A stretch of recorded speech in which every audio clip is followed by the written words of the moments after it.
J-35 चीन का 5वीं पीढ़ी का लड़ाकू विमान है जो पाकिस्तान की वायुसेना की ताकत में इजाफा कर सकता है। पाकिस्तान के लड़ाकू विमानों को रेडार से पकड़ना, यहां तक कि मिसाइल डिफेंस सिस्टम से उन पर वार करना भी काफी चुनौतीपूर्ण होगा। पाकिस्तान की गीदड़ भभकियों का दम निकल गया है। पाकिस्तान के लोगों को पता चल गया है कि जिन मिसाइल पर वो नाज करते थे वो भीगे हुए कारतूस निकले। पाकिस्तान की सेना हार के बावजूद हमेशा झूठ बोलकर अपनी जीत के दावे करती रही है। चाहे कोई भी जंग हो, पाकिस्तान की सेना अपनी हार को जीत बताती है और भारत की नफरत में अंधी जनता उसे मान भी लेती है। लेकिन सोशल मीडिया के इस जमाने में जिस तरह से भारत ने पाकिस्तान पर हमले के सबूत पेश किए, उसके बाद पाकिस्तान परस्त पश्चिमी मीडिया भी आसिम मुनीर और शहबाज शरीफ के देश को बचा नहीं पा रहा। भारत से मुंह की खाने के बाद पाकिस्तान को समझ में आ गया कि लड़ाई उसके बस की बात नहीं।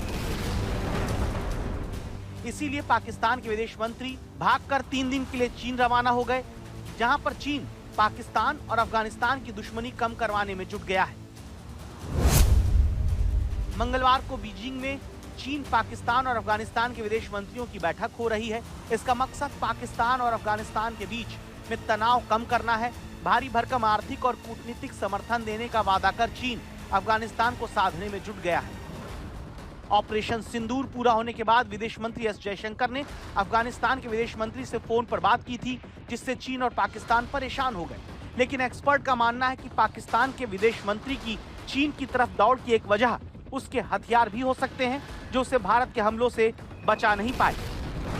खबर है कि भारत के खिलाफ पाकिस्तान को मजबूत करने के लिए चीन अब अपना सबसे खतरनाक J-35 लड़ाकू विमान तक उसे दे सकता है। मीडिया रिपोर्ट्स के मुताबिक पाकिस्तान के सैन्य अधिकारियों के हवाले से कहा जा रहा है कि चीन पाकिस्तान को J-35 स्टेल्थ फाइटर जेट की डिलीवरी में तेजी लाने का प्रयास कर रहा है।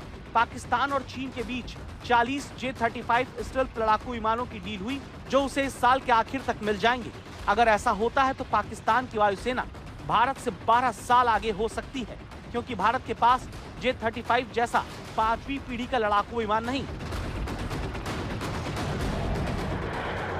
पाकिस्तान दुनिया का पहला देश है जिसने चीन से J-35 फाइटर जेट की डील की है। यही नहीं, पाकिस्तानी वायुसेना के पायलट्स ने इसकी ट्रेनिंग लेना भी शुरू कर दिया है। ये चीनी फाइटर जेट रेडार की पकड़ में न आने और दुश्मन पर जोरदार हमला करने के लिए डिजाइन किया गया। पाकिस्तान की तरफ से इस लड़ाकू विमान को जल्द हासिल करने के लिए चीन पर भारी दबाव डाला जा रहा है, क्योंकि ऑपरेशन सिंदूर ने पाकिस्तानी सेना को बेनकाब कर दिया है।